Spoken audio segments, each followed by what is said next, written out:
धनबाद जिला पुलिस को मिली बड़ी सफलता। जी हां, जेल में बंद कुख्यात अमन सिंह गिरोह के 9 अपराधी एक साथ गिरफ्तार हुए हैं। यह पहली बार है जब गिरोह से जुड़ी एक महिला अपराधी को भी पुलिस ने गिरफ्तार करने में सफलता हासिल की है। धनबाद एसएसपी संजीव कुमार ने शनिवार को अपने कार्यालय में प्रेस वार्ता कर मीडिया को बताया कि गुप्त सूचना के आधार पर धनबाद ग्रामीण एसपी एवं डीएसपी 1 एवं डीएसपी विधि व्यवस्था के निर्देश में बरवड्डा थाना प्रभारी एवं सशक्त बल के द्वारा राजगंज से बरवड्डा जीटी रोड फुफुआडी मोड़ स्थित बीएमडब्ल्यू पेट्रोल पंप के पास संदिग्ध अवस्था में 3 पुरुष एक महिला जो कि मोटरसाइकिल के साथ खड़े थे, अचानक उनकी नजर जब पुलिस पर पड़ी तो वह पुलिस को देखते ही भागने लगे, जिसके बाद भागने के क्रम में पुलिस द्वारा उन्हें धर दबोचा गया। वहीं पुलिस ने जब उनसे उन सभी लोगों की पहचान पूछी तो पहले अपराधी ने अपना नाम राहुल सिंह उर्फ वैभव यादव बतलाया, वहीं दूसरे ने आशीष शुक्ला उर्फ सत्यम, तीसरे ने दिनेश कुमार गौड़ बताया, जो कि यह तीनों अपराधी उत्तर प्रदेश के रहने वाले हैं। वहीं महिला अपराधी ने अपना नाम शालिनी सिंह उर्फ सानू बतलाया है, जो कि बोकारो की रहने वाली है। पुलिस द्वारा तलाशी लेने के क्रम में अपराधियों के पास से 2 पिस्तौल, 2 मैगजीन, 15 चक्र गोली और 1,25,000 रुपए पुलिस को बरामद हुए हैं।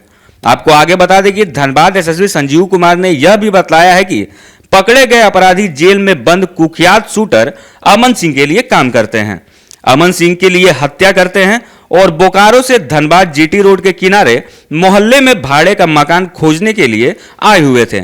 उसी आवास से अमन सिंह को आदेश पर व्यवसायियों का रेकी कर फिर उन पर फायरिंग कर दहशत फैलाने, रंगदारी मांगने, इन लोगों की निशानदेही पर हजारीबाग, बोकारो सहित अन्य ठिकानों से छापेमारी कर गिरोह के अन्य सदस्य गिरफ्तार किए गए हैं। पकड़े गए इंटर स्टेट अपराधियों ने अब तक झारखंड के अलावा यूपी, गुजरात सहित कई राज्यों में अपराध की घटना को अंजाम दिया है। जानिए हाल में किस वारदात में शामिल रहे हैं यह अपराधी। आपको बता दें कि धनबाद जिले में विगत समय में घटित हुए कई बड़े आपराधिक घटना को अंजाम इन अपराधियों के द्वारा दिया गया है, जिसमें वर्ष 2021 में बरवड्डा स्थित किया शोरूम पर फायरिंग, वर्ष 2022 में झरिया में रंजीत साहू की हत्या, वर्ष 2022 में ही दुमका जिले में जेल के बाहर फायरिंग, वर्ष 2022 में ही व्यवसायी पप्पू मंडल के घर पर फायरिंग, वर्ष 2023 में केंदुआडीह के राजेश यादव के ऊपर जानलेवा हमला, वर्ष 2023 में ही कतरास में मनोज यादव की हत्या सहित वर्ष 2024 में रिकवरी एजेंट उपेंद्र सिंह की भी हत्या इनके द्वारा की गई है। वहीं वर्ष 2023 में राजकुमार साहू की भी हत्या, वर्ष 2023 में गुजरात में व्यवसायी नीलेश पटेल की भी हत्या की वारदात को इन अपराधियों के द्वारा अंजाम दिया गया है। वहीं इन अपराधियों के द्वारा वर्ष 2023 में चंद्रपुरा स्क्रैप व्यवसायी सनाउल्लाह के घर पर फायरिंग की घटना को भी अंजाम दिया गया है। आगे के अनुसंधान में पूछताछ में इन सभी अपराधियों ने पुलिस को जानकारी देते हुए बतलाया कि यह लोग अमन सिंह गिरोह के सक्रिय सदस्य हैं। जानिए गिरफ्तार अपराधियों का इतिहास क्या है। आशीष शुक्ला उर्फ सत्यम उर्फ प्रिंस, ये उत्तर प्रदेश के अयोध्या जिले के महाराजगंज थाना क्षेत्र का रहने वाला है। वहीं वैभव यादव उर्फ राहुल सिंह, जो कि उत्तर प्रदेश के आजमगढ़ जिले रानीसराय का रहने वाला है। आपको बता दें कि वैभव यादव उर्फ राहुल सिंह के ऊपर अकेले उत्तर प्रदेश के विभिन्न थानों में हत्या, लूट, आर्म्स एक्ट, रंगदारी और जानलेवा हमला के 30 से अधिक मामले दर्ज हैं।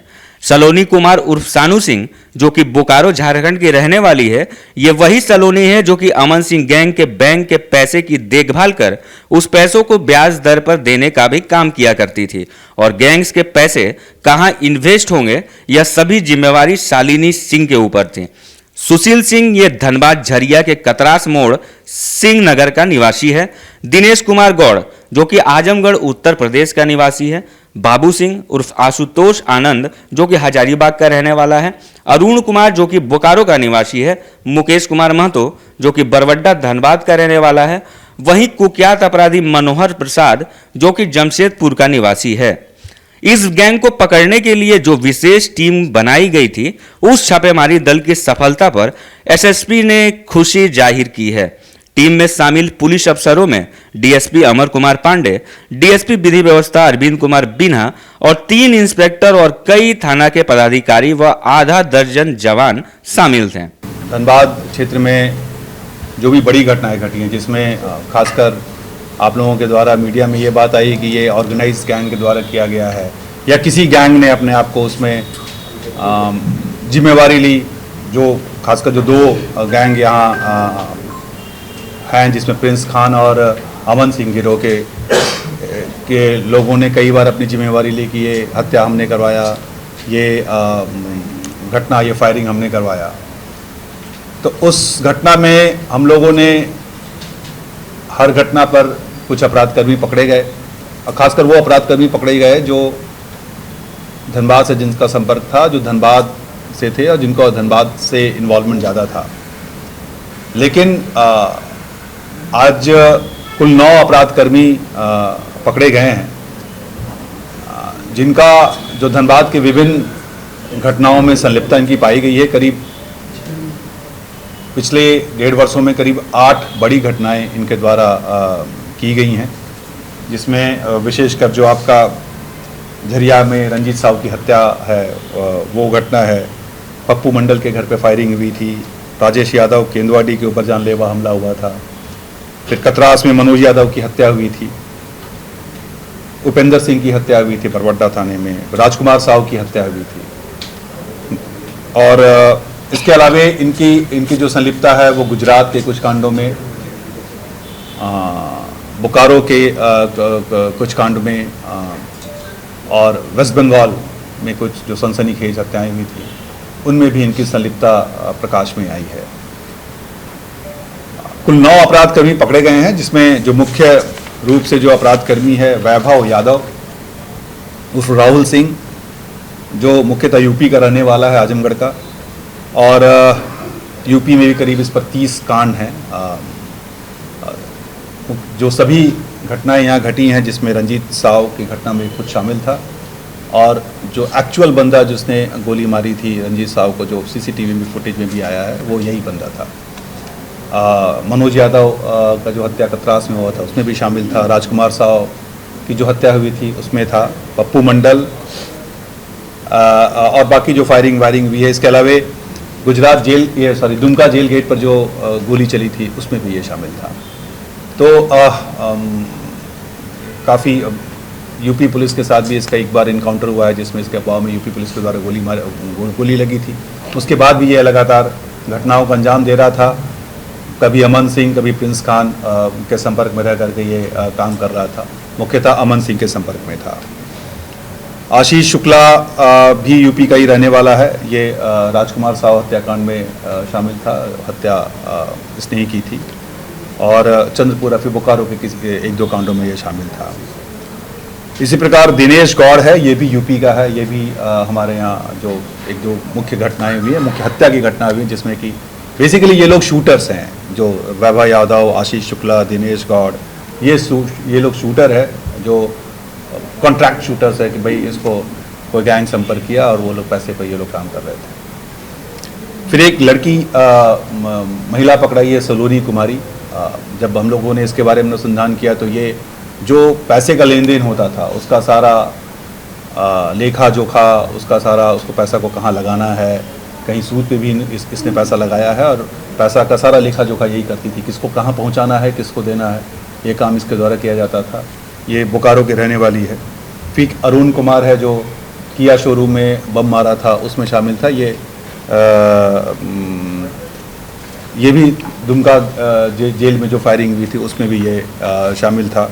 इसके अलावा जो फायरिंग हुई है, जहाँ 1-2 फायरिंग हुई, एक बैंक मोड़ में और टाउन क्षेत्र में जो 1-2 घरों में और फायरिंग किया गया है, उसमें भी ये शामिल था। सुशील सिंह पकड़ा गया है। ये बेसिकली रिकवरी एजेंट है, झरिया का रिकवरी एजेंट है।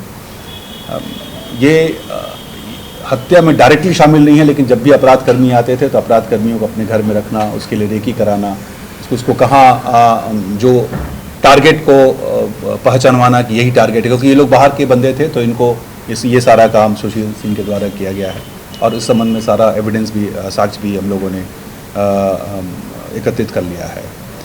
फिर एक आशुतोष आनंद है, ये हजारीबाग का रहने वाला है। इसको जो अमन श्रीवास्तव गैंग है उसने धमकी दी थी, तो उस चक्कर में ये अमन सिंह से नज़दीकी आया, बाद में फिर अमन सिंह के लिए काम करने लगा। पिछले 3 वर्षों से ये लगातार उससे संपर्क में था। खासकर इसका भी काम वही था कि सारे, क्योंकि जो लोकल नेटवर्क में काम करते थे, जब लोकल नेटवर्क ही किसी टारगेट को रेकी करेगा, उसको पहचानेगा, तो उसमें ये काम बाबू सिंह उर्फ आशुतोष आनंद के द्वारा किया गया था। जो प्लस जितना भी मदद होता है इन लोगों का, इंफ्रास्ट्रक्चर का, गाड़ियों का, तेल का, ये सारा चीज़ वो उपलब्ध कराता था। एक मनोहर प्रसाद है, ये जमशेदपुर का बेसिकली रहने वाला है। ये भी उसका भी यही रेकी और लोगों को रखना और फिर टारगेट को पहचानवाना ये काम था। एक लास्ट 9वां नंबर है मुकेश महतो का, जो सिर्फ एक ही कांड, जो राजकुमार साहब वाला घटना है, इसमें राजकुमार साहब का ये चचेरा भाई है, वो शामिल है। उसने भी उस केस में जो अभी बात आई है कि उसमें जो एक्चुअल पैसा दिया गया था, उसमें जिसमें अपराध कर्मियों को बुलाया गया था, उसमें इसके विरुद्ध साक्ष्य आए हैं। तो कुल 9 अपराधकर्मी पकड़े गए हैं, जिनका विभिन्न घटनाओं में, खासकर जो बड़ी घटनाएं घटी हैं, हत्या की घटनाएं घटी हैं ऑर्गेनाइज गैंग्स के द्वारा, उसमें जो मेन शूटर्स थे वो यही लोग, उसमें से यही लोग थे। और जो मेन शूटर्स का जो मेन राइट हैंड पर्सन्स था, जो इनको इंफ्रास्ट्रक्चर और रेकी करके सब कुछ देता था, तो वो लोग कुल 9 लोग पकड़े गए हैं। बाकी अभी हम लोग एकदम मैनहंट पे हैं, जिसमें जो लोग भी इनसे संपर्क में हैं, इनको किसी तरह से इनको फ़ायदा पहुंचाने का प्रयास कर रहे हैं या इनके संपर्क में हैं, उनको हम लोगों ने सबकी जानकारी हासिल कर ली है। और अभी भी मैनहंट जारी है जगह जगह, चाहे वो बिहार हो, चाहे वो धनबाद हो, वेस्ट बंगाल हो। हमारी टीम लगातार बाहर जा रही है और वैसे लोगों को हम लोग चिन्हित करके उनको गिरफ्त में लाने का प्रयास कर रहे हैं। जो लोग भी इनको ज़रा से भी मदद करेंगे, अपने इलाके में भी वो लोग चिन्हित होंगे और उनके विरुद्ध हम लोग कड़ी कार्रवाई करेंगे। और ऑर्गेनाइज गैंग का जो धारा है वो काफ़ी कड़ा धारा है, ऐसे में वो लोग बच नहीं पाएंगे। और ख़ासकर नए लड़के जिनको अब उसमें मुख्यतः पता चल रहा है कि कुछ लड़कों को सिर्फ कुछ हज़ार में, कहीं कुछ लाख में इन लोगों को पैसा पे किया गया, तो वो तो हम लोग इन्वेस्टिगेट कर रहे हैं। लेकिन नए लड़कों को जो इसके पहले भी आप लोगों के साथ जब हमारी बातचीत हुई थी, तो हमने कहा था कि खासकर नए लड़कों को ये लोग प्रलोभन देने का प्रयास कर रहे हैं।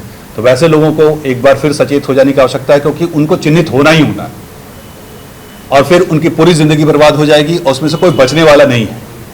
छोटे छोटे लोग को छोटा छोटा प्रलोभन देकर के लोग प्रयास कर रहे हैं, तो कोई बचेगा नहीं और सबको हम लोग कानून के गिरफ्त में लाएंगे। आज कुल 9 लोग अपराधकर्मी पकड़े गए हैं।